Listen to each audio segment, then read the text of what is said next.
the new head coach of the Indonesian national team. Semua yang ia bayangkan tentang Indonesia runtuh begitu saja, karena kenyataannya jauh lebih besar, lebih megah, dan sama sekali di luar perkiraannya. Kedatangan John Herdman ke Indonesia menjadi momen yang langsung menyita perhatian publik sepak bola nasional. Bukan hanya karena statusnya sebagai pelatih berpengalaman dengan rekam jejak Piala Dunia, tetapi juga karena reaksi jujur yang ia tunjukkan sejak pertama kali menginjakan kaki di tanah air. Apa yang ia saksikan ternyata jauh melampaui bayangan yang selama ini ia miliki tentang Indonesia. Sejak hari pertama tiba, John Herdman dan seluruh staf kepelatihannya mengaku dibuat terkejut. Mereka tidak menyangka akan disambut oleh wajah Indonesia yang begitu modern, tertata, dan terasa sangat siap sebagai negara sepak bola. Kota-kota besar dengan infrastruktur megah, fasilitas olahraga yang rapi, serta sambutan profesional dari federasi langsung memberikan kesan mendalam. Bagi Herdman, Indonesia bukan sekedar destinasi kerja baru. Negara ini menghadirkan kejutan demi kejutan yang membuatnya merevisi banyak asumsi lama tentang sepak bola Asia Tenggara. Ia mengakui bahwa gambaran Indonesia yang selama ini beredar di luar negeri seringkali tidak mencerminkan kenyataan yang ada. Selama perjalanan awalnya, Herdman melihat bagaimana sepak bola benar-benar menjadi bagian dari kehidupan masyarakat. Antusiasme publik, pembicaraan tentang timnas di berbagai sudut kota, hingga sorotan media yang masif, membuatnya memahami bahwa tekanan dan ekspektasi di Indonesia sangat besar, namun juga penuh energi positif. Keterkejutan terbesar datang ketika Herdman dan stafnya mengunjungi stadion utama Gelora Bung Karno. Begitu memasuki area stadion, rasa tak percaya langsung tergambar jelas. Bangunan megah yang berdiri kokoh di jantung ibu kota itu menghadirkan aura stadion kelas dunia, yang selama ini hanya ia temui di negara-negara besar sepak bola. Herdman mengaku tidak menyangka Indonesia memiliki stadion dengan standar setinggi itu. Dari luar hingga ke bagian dalam stadion, semuanya terasa modern, bersih, dan dirancang dengan detail yang sangat profesional. Ia menyebut stadion tersebut bukan hanya indah secara visual, tetapi juga fungsional untuk sepak bola modern. Kualitas rumput lapangan menjadi salah satu hal yang langsung mencuri perhatiannya. Herdman menilai permukaan lapangan GBK berada di level tertinggi dan sangat mendukung permainan cepat serta intensitas tinggi yang menjadi ciri khas filosofi kepelatihannya. Pencahayaan stadion, ruang ganti pemain, area pemanasan, hingga fasilitas media juga tak luput dari pujian. Menurutnya, semua elemen itu mencerminkan keseriusan Indonesia dalam membangun ekosistem sepak bola yang profesional dan berstandar internasional. Herdman bahkan secara terbuka menyatakan bahwa stadion seperti GBK seharusnya menjadi rumah bagi tim-tim besar dunia. Fakta bahwa timnas Indonesia memiliki stadion semegah ini membuatnya semakin yakin bahwa ia berada di tempat yang tepat. Lebih dari sekedar bangunan, GBK menghadirkan imajinasi tentang atmosfer luar biasa yang akan tercipta saat pertandingan berlangsung. Herdman mengaku sudah lama mendengar cerita tentang fanatisme supporter Indonesia, tetapi berdiri langsung di tengah stadion membuat semua cerita itu terasa jauh lebih nyata. Ia membayangkan momen ketika stadion dipenuhi puluhan ribu supporter merah putih, ketika nyanyian menggema tanpa henti, dan ketika tekanan kepada lawan menjadi begitu nyata. Herdman mengaku tidak sabar untuk merasakan langsung atmosfer tersebut dari pinggir lapangan. Baginya, atmosfer stadion adalah bahan bakar utama untuk membangun mental juara. Herdman percaya bahwa dukungan supporter Indonesia bisa menjadi kekuatan yang membedakan timnas dari lawan-lawannya di Asia. Seluruh staf kepelatihan yang datang bersamanya merasakan hal serupa. Mereka sepakat bahwa bekerja di lingkungan dengan fasilitas kelas dunia dan dukungan publik yang masif adalah sebuah privilege yang tidak dimiliki semua pelatih. Kekaguman terhadap Indonesia ini menjadi latar emosional dari awal perjalanan John Herdman bersama timnas. Namun dampaknya tidak hanya terasa di dalam negeri. Di kawasan Asia Tenggara, penunjukan Herdman justru memicu gelombang reaksi besar, terutama dari Vietnam. Media Vietnam The Tao secara terbuka mengakui rasa terkejut dan ketakutan mereka setelah John Herdman resmi ditunjuk sebagai pelatih timnas Indonesia. Dalam laporan panjangnya, media tersebut menyebut keputusan PSSI sebagai langkah yang mengguncangkan peta kekuatan sepak bola kawasan. Bagi The Tao, sangat jarang negara Asia Tenggara mampu merekrut pelatih dengan rekam jejak Piala Dunia yang masih berada dalam usia produktif. Penunjukan Herdman dinilai sebagai pernyataan ambisi yang sangat jelas dari Indonesia. Media tersebut menilai bahwa ini bukan sekedar pergantian pelatih, melainkan sinyal bahwa Indonesia sedang membangun proyek jangka panjang dengan target yang jauh lebih tinggi dari sekedar dominasi regional. The Tao bahkan menyebut langkah Indonesia sebagai sesuatu yang membuat negara-negara ASEAN lain hanya bisa menonton dengan rasa iri. Menurut mereka, banyak negara bermimpi memiliki pelatih seperti Herdman, namun hanya Indonesia yang berhasil mewujudkannya. Kekhawatiran media Vietnam semakin besar ketika Hartman tidak datang sendirian. Keputusan membawa 5 staf inti langsung disebut sebagai langkah yang sangat serius dan terencana.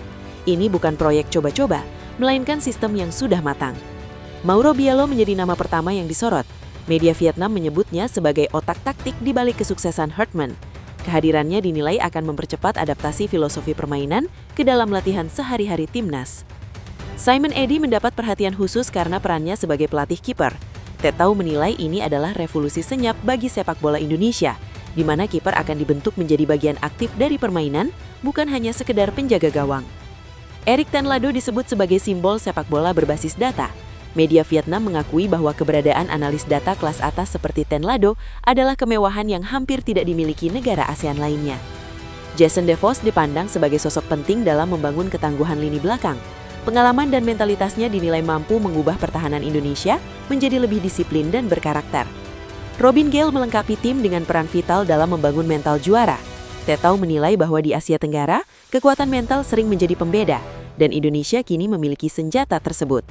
Di akhir laporannya, media Vietnam menyimpulkan bahwa Indonesia sedang memasuki fase baru sepak bola nasional. Dengan John Hartman dan staf elitnya, timnas Indonesia tidak lagi sekedar membangun harapan, tetapi sedang merancang masa depan yang bisa mengubah keseimbangan kekuatan Asia Tenggara. Kini, dengan kekaguman terhadap Indonesia yang masih terasa kuat dan ketekanan regional yang semakin nyata, John Hartman bersiap memulai perjalanan barunya. Stadion Gelora Bung Karno akan menjadi panggung utama ambisi tersebut. Di hadapan puluhan ribu supporter Merah Putih, Hartman bermimpi memimpin timnas Indonesia menuju era baru yang lebih percaya diri, lebih berani, dan lebih disegani di mata Asia dan dunia. Semua yang ia bayangkan tentang Indonesia runtuh begitu saja karena kenyataannya jauh lebih besar, lebih megah, dan sama sekali di luar perkiraannya. Kedatangan John Hartman ke Indonesia menjadi momen yang langsung menyita perhatian publik sepak bola nasional. Bukan hanya karena statusnya sebagai pelatih berpengalaman dengan rekam jejak Piala Dunia, tetapi juga karena reaksi jujur yang ia tunjukkan sejak pertama kali menginjakan kaki di tanah air. Apa yang ia saksikan ternyata jauh melampaui bayangan yang selama ini ia miliki tentang Indonesia. Sejak hari pertama tiba, John Hartman dan seluruh staf kepelatihannya mengaku dibuat terkejut. Mereka tidak menyangka akan disambut oleh wajah Indonesia yang begitu modern, tertata, dan terasa sangat siap sebagai negara sepak bola. Kota-kota besar dengan infrastruktur megah, fasilitas olahraga yang rapi, serta sambutan profesional dari federasi langsung memberikan kesan mendalam. Bagi Hartman, Indonesia bukan sekedar destinasi kerja baru. Negara ini menghadirkan kejutan demi kejutan yang membuatnya merevisi banyak asumsi lama tentang sepak bola Asia Tenggara. Ia mengakui bahwa gambaran Indonesia yang selama ini beredar di luar negeri seringkali tidak mencerminkan kenyataan yang ada. Selama perjalanan awalnya, Hartman melihat bagaimana sepak bola benar-benar menjadi bagian dari kehidupan masyarakat. Antusiasme publik, pembicaraan tentang timnas di berbagai sudut kota, hingga sorotan media yang masif, membuatnya memahami bahwa tekanan dan ekspektasi di Indonesia sangat besar, namun juga penuh energi positif. Keterkejutan terbesar datang ketika Hartman dan stafnya mengunjungi stadion utama Gelora Bung Karno. Begitu memasuki area stadion, rasa tak percaya langsung tergambar jelas. Bangunan megah yang berdiri kokoh di jantung ibu kota itu menghadurkan aura stadion kelas dunia yang selama ini hanya ia temui di negara-negara besar sepak bola. Hartman mengaku tidak menyangka Indonesia memiliki stadion dengan standar setinggi itu.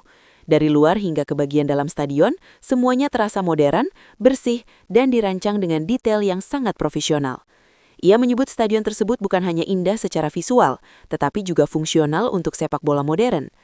Kualitas rumput lapangan menjadi salah satu hal yang langsung mencuri perhatiannya.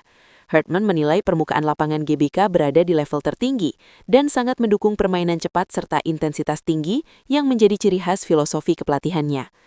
Pencahayaan stadion, ruang ganti pemain, area pemanasan, hingga fasilitas media juga tak luput dari pujian. Menurutnya, semua elemen itu mencerminkan keseriusan Indonesia dalam membangun ekosistem sepak bola yang profesional dan berstandar internasional. Hartman bahkan secara terbuka menyatakan bahwa stadion seperti GBK seharusnya menjadi rumah bagi tim-tim besar dunia. Fakta bahwa timnas Indonesia memiliki stadion semegah ini membuatnya semakin yakin bahwa ia berada di tempat yang tepat. Lebih dari sekedar bangunan, GBK menghadirkan imajinasi tentang atmosfer luar biasa yang akan tercipta saat pertandingan berlangsung. Hartman mengaku sudah lama mendengar cerita tentang fanatisme supporter Indonesia, tetapi berdiri langsung di tengah stadion membuat semua cerita itu terasa jauh lebih nyata. Ia membayangkan momen ketika stadion dipenuhi puluhan ribu supporter merah putih, ketika nyanyian menggema tanpa henti, dan ketika tekanan kepada lawan menjadi begitu nyata. Hartman mengaku tidak sabar untuk merasakan langsung atmosfer tersebut dari pinggir lapangan. Baginya, atmosfer stadion adalah bahan bakar utama untuk membangun mental juara. Hartman percaya bahwa dukungan supporter Indonesia bisa menjadi kekuatan yang membedakan timnas dari lawan-lawannya di Asia. Seluruh staf kepelatihan yang datang bersamanya merasakan hal serupa. Mereka sepakat bahwa bekerja di lingkungan dengan fasilitas kelas dunia dan dukungan publik yang masif adalah sebuah privilege yang tidak dimiliki semua pelatih. Kekaguman terhadap Indonesia ini menjadi latar emosional dari awal perjalanan John Hartman bersama timnas. Namun dampaknya tidak hanya terasa di dalam negeri. Di kawasan Asia Tenggara, penunjukan Hartman justru memicu gelombang reaksi besar, terutama dari Vietnam. Media Vietnam The Tao secara terbuka mengakui rasa terkejut dan ketakutan mereka setelah John Hartman resmi